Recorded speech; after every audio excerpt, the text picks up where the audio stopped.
შუადღემშვიდობისა. დიახ, ჩვენ ვიმყოფებით გუდვილის ვაკის ფილიალში, უკვე ტრადიციის ამებ ყოველ პარასკევს. გიბრუნდებით ძალიან საინტერესო რეცეპტით, ესეთი ერთგვარ თავგადასავალში გეპატიჟებით, სადაც ჩვენთან ერთად დღეს იქნება ჩვენი სტუმარი, თუ მე უფრო ვარ მისი სტუმარი, რადგანაც ვიმყოფებით მის ტერიტორიაზე, ჩვენთან ერთად სამზარეულოში იფუსფუსებს დავით პოღოსიანი, რომელიც გახლავთ გუდვილის წარმოების შეფმზარეული. მე რაც დამავალა უკვე ჩავალაგე, ახლა შევუერთდეთ დავით და ვნახოთ რას დაამატებს ჩვენს კალათაში. დავით, სალამი. ძალიან დიდი მადლობა რომ ხარ დღეს ჩვენი სტუმარი, მაგრამ სინამდვილეში ჩვენ ვართ შენთან სტუმრად და მივესალმოთ ჩვენს წამყვანებს და მაყურებელს და ჩვენ ორი სიტყვით მოვუყვეთ თუ რას მოვამზადებთ და რა დაამატე ამ არაჩვეულებრივ კალათას. კი ბატონო. როგორც ხედავ, შენ საკრიფე უკვე რაღაცა, მეც ვნახე პასტა, რომელსაც დღეს გამოვიყენებთ, დიმარტინოს პასტა. კონკრეტულად ესეთ პატარა პასტები გჭირდება, ხო? კი, ანუ უფრო მარტივად იქნება თეთრი. იმიტომ რომ როგორც ხედავთ, არჩევანი არის უდიდესი და ეს გახავთ იტალიაში საკმაოდ განთქმული პასტის ბრენდი და არის ასევე კვერცხის გარეშე ამ არჩევანში შესაბამისად სამარხო ვერსიებიც მოიპოვება.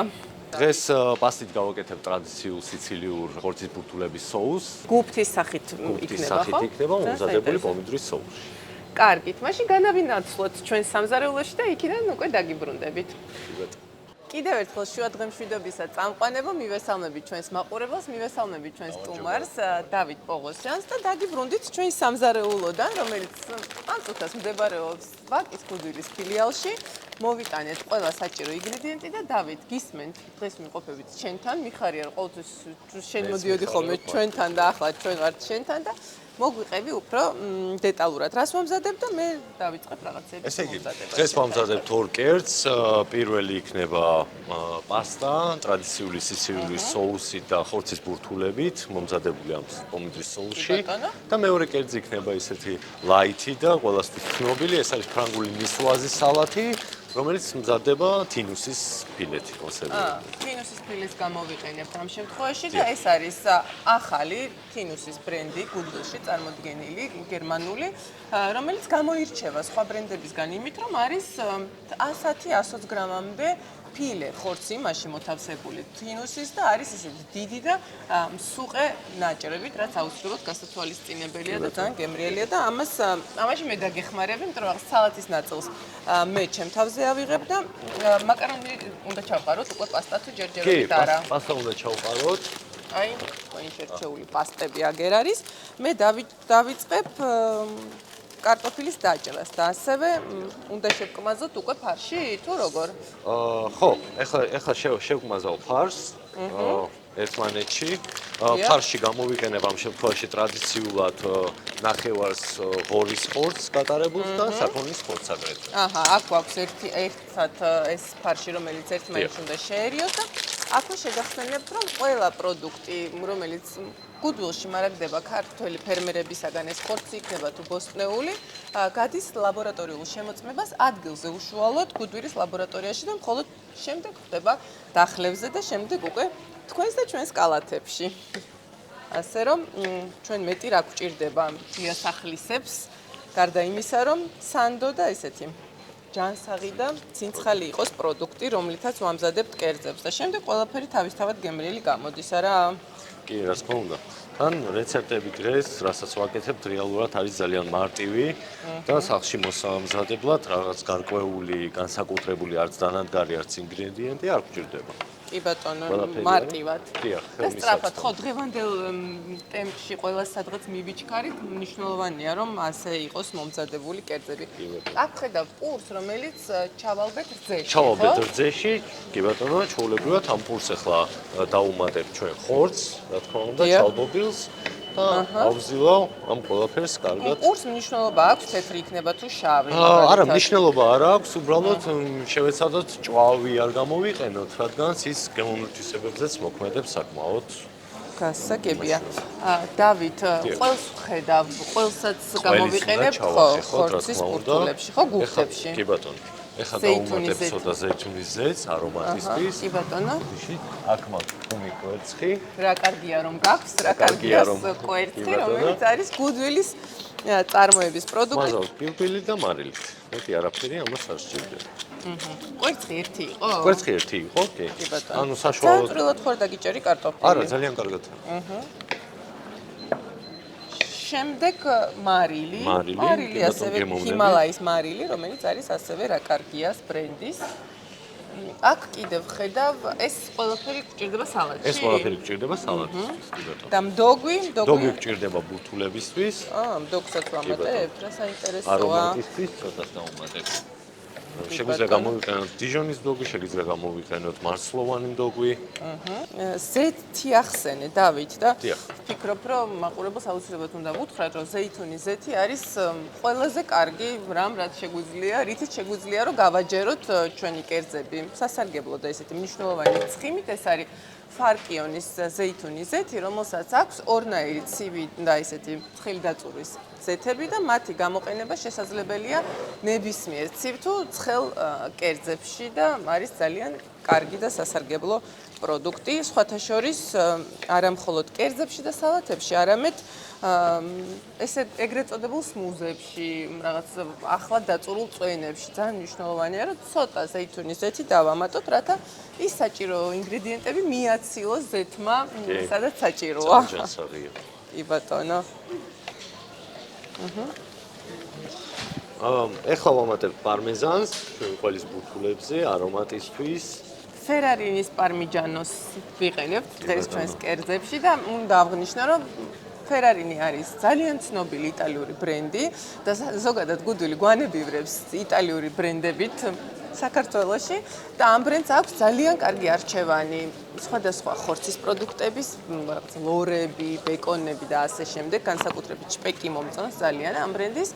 აქვს ესეთი არაჩვეულებრივი პარმეზანი და ძალიან მომწონს კიდე თვითონ დაფქული პარმეზანი, რომელიც არის პირდაპირ მოვათავსოთ ჩვენს კერძებში და ასევე ძალიან კარგი კარაქი. ასე რომ მოინიშნეთ ეს ინფორმაციაც. დავით, ახლა ბურთულები უნდა შევახვიოთ? საფანელიან რამე დამატებით? არა, არაფერი არ უნდა. პირდაპირ ბურთულებს ვაკეთებ, მაქსიმალურად პრესავთ, რომ არ დაიშალოს შეწვის დროს.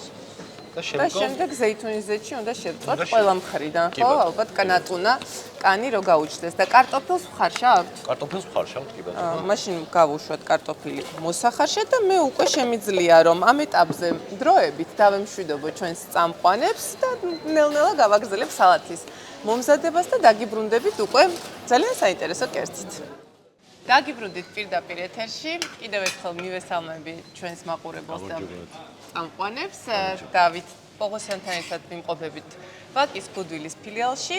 დავითი კი გახლავთ გუდვილის წარმოების შეფმზარეული, რომელმაც მოგვიმზადა დღეს საოცრად არომატული და ამავდროულად ულამაზესი კერძი და თუ შეიძლება ორი სიტყვით მოგვიყევით რა ეტაპები გამოვიარეთ აქამდე. ესე იგი დღეს პროგრამაში გქონდა სიცილიური პომიდრის соуси, ხორცის ბურთულებით, პასტასთან ერთად. როგორ მოვამზადეთ соуси? ავიღეთ ჩვეულებრივად კანგაცლილი პომიდორი, შეგვიძლია ავიღოთ ჩვეულებრივი პომიდორიც, ავიღეთ ორი სახის ხორცი. ბოდიში აქვე მაყურებელს უნდა მოვუყვე, რომ კოპის კანგაცლილი პომიდორი გამოიყენეთ, რომელიც არის იტალიური ბრენდი და არის ექსკლუზიურად წარმოდგენილი გუდველში. შემდეგ გააგრძელეთ ჩაგეწერით ბოდიში. ავიღეთ ორი სახის ხორცი, ერთი ერთზე ღორის ფარში და საქონლის ფარში, ერთმანეთში შევურიეთ, ფარში ჩავამატეთ ცოტა მარცვლოვანი მდოგვი, შეგიძლიათ დიჟონის მდოგვიც გამოიყენოთ. ჩავახერხეთ პარმეზანის ყველი, დავამატეთ ერთი კვერცხი და დალბობილი პური რძეში. შეგიძლიათ გუშინწინდელი პურიც გამოიყენოთ, იდეალური საშუალება ამისთვის, რომ უფრო გამომშრალი, კი ბატონო, უფრო გემრიელი.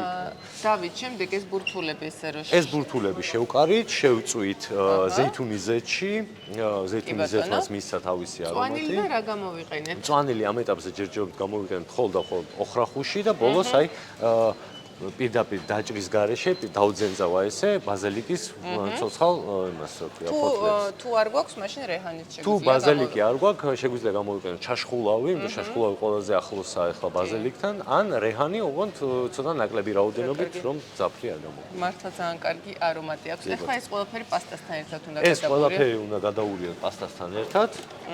პასტა მაქვს წინასწარ მომზადებული.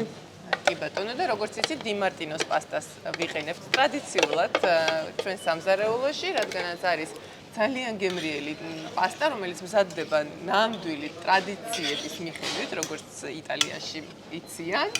და გარდა იმისა, რომ არის ჩვეულებრივი კვერცხით, არის ასევე პასტა კვერცხის გარეშე, რომელსაც მართვის პერიოდში ძალიან აქტიურად გამოვიყენებთ. ასევე დავითმა დღეს შემოგთავაზა სალათი, რისთვისაც უბრალოდ მე ინგრედიენტები მოვუმზადე. ჩვენ გვაქვს სალათის ფოთოლი, გვაქვს ასევე თინუსი, გერმანული ჯიდაჯის ბრენდის თინუსია, რომელიც ნამდვილად გამოირჩევა იმით, რომ აქვს 100-დან 120 გრამამდე ხორცი თინუსის და თან არის ესეთი სქელი და დიდი ნაჭრები და არ არის დაფუცმაცებული და ძალიან გემრიელია. გადმოვიღო დავით თუ გადმოვიღოთ და მე რა სალათის ფოთოლი გჭირდება, მაშინ მე გავიწევით. ჩვენ შეგვიძლია ავაწყოთ ამასობაში ჩვენი სალათი. ეს სალათი შეგიძლიათ აურიოთ როგორც ჯამში, უშუალოდ შეგიძლიათ ფენა-ფენა დაალაგოთ უფრო ვიზუალისტვის, რასაც შვები ახლა. კი და მოვუყვეთ ასევე მაყურებელს რა და რას ვამატებთ. მოხარშული კარტოფილი გვაქვს, თინუსი ეს არის კლასიკური ფრანგული სალათა, მის ინგრედიენტებია მოხარშული კარტოფილი, თინუსის ფილე დაკონსერვებული, ჩერი პომიდორი, მწვანე ფრანგული ბარდა, ლობიო ბოდიშ გიხდით. რომელიც პირდაპირ ასევე ცივად შეგვიძლია ასევე ცივად შეგვიძლია მივირთვათ კი ბატონო. და საკმაოდ ესეთი მრავალფეროვანი ცივი გაყინული ბოსტნეულის ასორტიმენტი გვხვდება გუძულში, რაც ასევე ძალიან მოსახერხებელია. და ამ ცივს გვერდით ძალიან დააბალანსებს ეს თბილი კარტოფილი, ხო? კარტოფილი კი ბატონო. ესე უშუალოდ გადავანაწილოთ თეთრზე. ვფიქრობ ბავშვებთან ერთადაც ძალიან სახალისო იქნება ამ მსგავსი სალათის აწყობა, რა, რადგან კარგად მოგვეხსენება, რომ ბავშვები, რომლებიც თუ ჩავთავთ მათ ესე კერძის მომზადებაში, უფრო სიამოვნებით მიირთმევენ და აგემოვნებენ ხოლმე თავიანთ მომზადებულ კერძებს, როგორც წესი. სოუს რაც შეეხება ესეთი კლასიკური სოუსი გვაქვს მომზადებული, აქ გამოვიყენეთ დიჟონის მდოგვი, გამოვიყენეთ ლიმონის წვენი და გამოვიყენეთ ზეითუნის ზეთი, რა თქმა უნდა, ფარკიონის ზეითუნის ზეთს ვიყენებთ ამ შემთხვევაში. დავით, ქიშმიში რამეში გამოვიყენეთ? ქიშმიში გამოვიცნა მე თქვა, ბოდიშს ვიხდი. ქიშმიში გამოვიყენეთ პომიდორის соуსში, ტრადიციული სიცილიური რეცეპტი. ой, რა საინტერესოა, ძალიან პიკანტურს გახდის დარწმუნებული. ანუ ზოგადად პომიდორის соуსი, ესა ცოტა მომჟავო გამოდის ბოლოს ყოველთვის მომზადების დროს, ამ შემთხვევაში ქიშმიშმა მისცა ცოტა ხო, ზოგჯერ გამიგია რომ შაქარსაც ამატებენ. შაქარსაც ამატებენ დასაბალანსებლად გემოებს. ან სტაფილოს მაგალითად. ეგეც კი ბატონო. აქვე შეგახსენებთ რომ თქვენს თუ გინდათ ესე მარტივად და სწრაფად მოამზადოთ ასეთი გემრიელი კერძები, ამისთვის ნამდვილად გჭირდებათ ხარისხიანი პროდუქტი. ხარისხიანი პროდუქტის შერჩევა კი შეგიძლიათ Goodwill წერტილი G-ზე, ეს გახლავთ ვებგვერდის მისამართი და ასევე აპლიკაციის მეშვეობითაც და Goodwill-ის გუნდი უმოკლეს დროში მოგაწვდით სასურველ მისამართზე ყველა საჭირო ინგრედიენტს. პროტეინის თასი გამოგვივა დღეს ამ სალათის სახით. სალათის ფოთოლი გვაქვს ფრანგული ლობიო, გვაქვს ზეთის ხილი, გვაქვს ჩერი პომიდორი, მოხარშული კარტოფილი, თინუსი, соуსი და ზემოდან კვერცხი მოხარშული. მიკრომწვანილების მეშვეობით უბრალოდ გავალ ამას გავახალისებ ცოტას. კი ბატონო. ჩვენ კერძს. დავით, კარგია თქვენთან სტუმრობა და შევყვირდი რომ ხშირად იქნები ჩვენი მასპინძელი და თან სტუმარი გადაცემაში. ყოველთვის სასიამოვნოა ჩემს ყოველთვის გელი.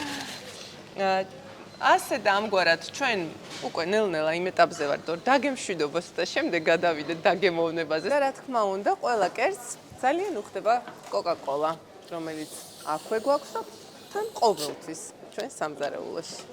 ჩვენს მაყურებელს ვეთყვი, რომ ყოველ პარასკევს დაგველოდეთ ბაკის გუდვირის ფილიალიდან ძალიან საინტერესო რეცეპტებით დაგიბრუნდებით. დავით, უღრმესი მადლობა და ესეც ჩვენი ძალიან გემრიელი კერძები.